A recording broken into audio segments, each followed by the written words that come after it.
Hello, RoahmMythril here once again, getting back to Magmammal 3, and it's time for the judge commentary on the final stage of Tier 6. 106th place, YMCA by Random McSomething.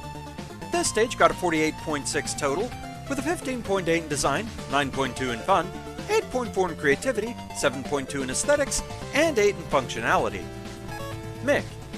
I was expecting this to be some kind of fitness center, and since that would have been genuinely novel, I was disappointed by what I got instead. Especially since this is a rather disjointed mess. The core issue of this level is its apparent inability to hold on to one idea. One moment, it's Jewel Man with pookers.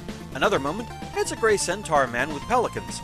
Or it's Hornet Man with balloons, or it's Solar Man with lasers, and so on and so forth until the level abruptly ends. The constant changing makes it difficult to pin down, and it's hard to tell how far along you actually are.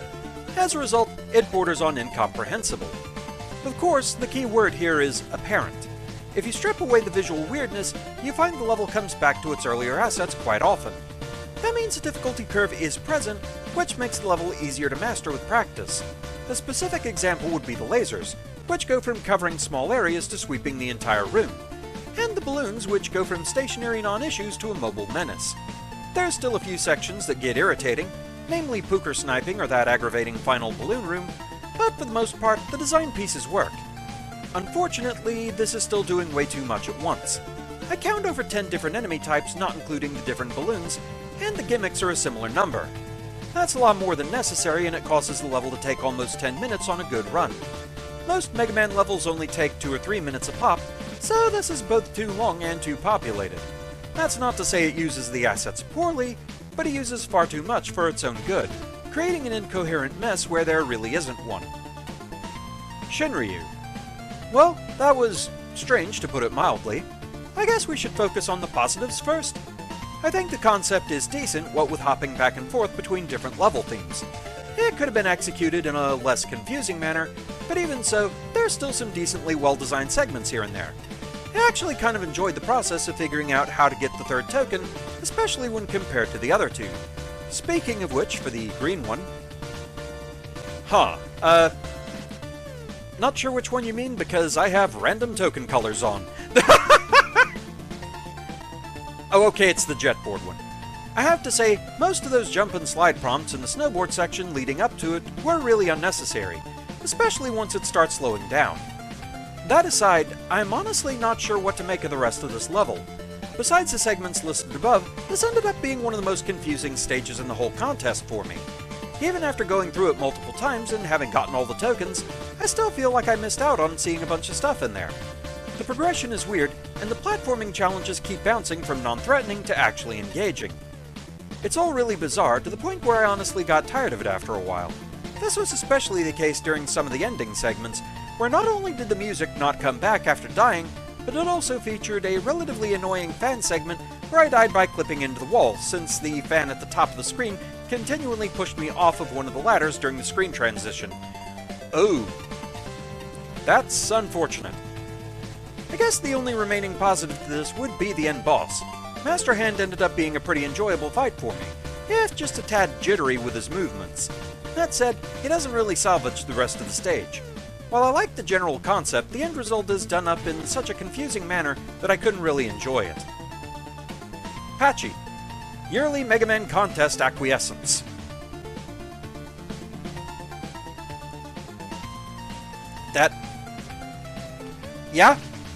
That works.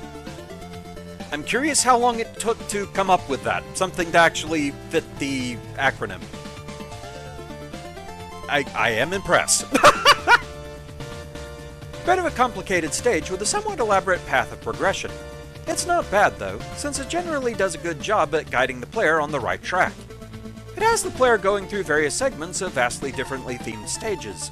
As such, there are many different gimmicks along the way, which can be a bit overwhelming with all the scene transitions, to learn about the newly introduced gimmicks at each turn. Another side effect with this theming approach is that some of the gimmicks wind up being underutilized, making the stage feel a tad unfocused as a result. One pretty glaring bug I noticed is that the fan can sometimes knock the player off-center while climbing up a ladder, causing them to clip into a solid on the next screen. Yeah, honestly don't know how I didn't run into that problem. Not sure what's the deal with the stickly boss guy before Master Hand. A scrap boss of sorts? Or a reference I don't get? Master Hand is a decent boss overall, and seems to be predictable as it cycles through the same assortment of attacks each time, unlike its original counterpart in the Smash Bros. Games. The grabbing attack is still insanely fast and hard to dodge properly despite that. Okay, I actually wasn't sure if it had the grabbing attack since I at least don't remember it grabbing me. To be fair, it has been a couple of days since playing through the stage and recording all that in the end of the tier, and recording this, so maybe I did get grabbed and just don't remember? But anyway, Flashman 85. My god, Karmachine o Einari. I'm surprised I actually got that out. I have no idea if I butchered the pronunciation of that. Easily one of the weirdest enemy boss names in the series. X-series, if I'm thinking of the right one, because yeah, that's the fusion of Bit and Bite, right? Anyway, my god, Karmachine o Einari. It's full of stars. Stars obscuring the endless parade of new hazards being thrown at you. Stars distracting you from sorting out the confusingly disjointed level layout. Stars on the menu screen when you pause. Stars, stars, stars. Stars. Those omnipresent stars cost this level about 15 points. Another thing I don't know if I noticed was that they were on the pause screen? Did I just somehow not notice that? Did I never go into the pause screen? Or was that something fixed in post? Legit curious on that one.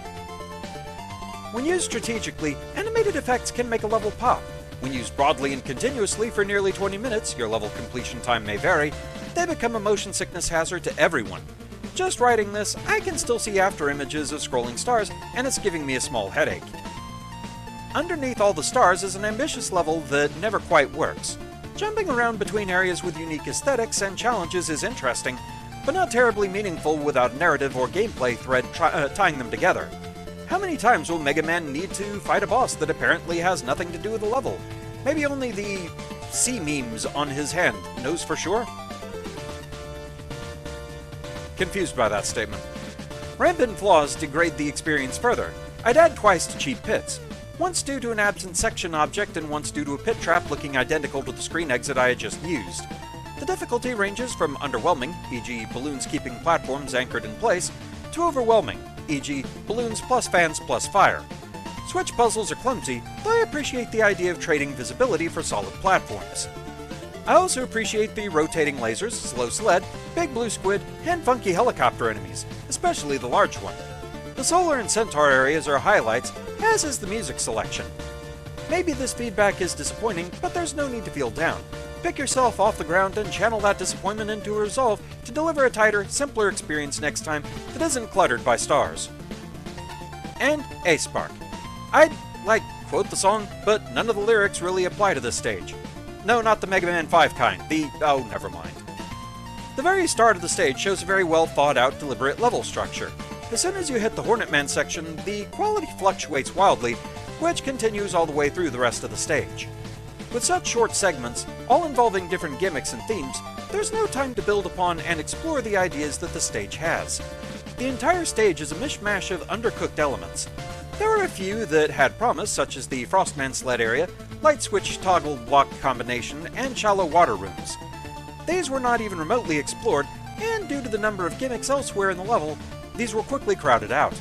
I actually forgot that the Frostman sled section even existed by the end of the stage, which shows how convoluted the rest of it was. The constant switch between tile sets and music really kills any possible atmosphere in the level.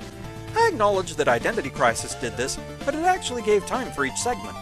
The level was not tiled very well, and was sometimes quite confusing. This is especially apparent in the fire segment, where you use a graphic meant for detailing to show the ability to jump through the platform. This needed to be a different graphic, such as removing the lower half of the block. It was too small a change for something the player needs to know about to be able to make progress in the level.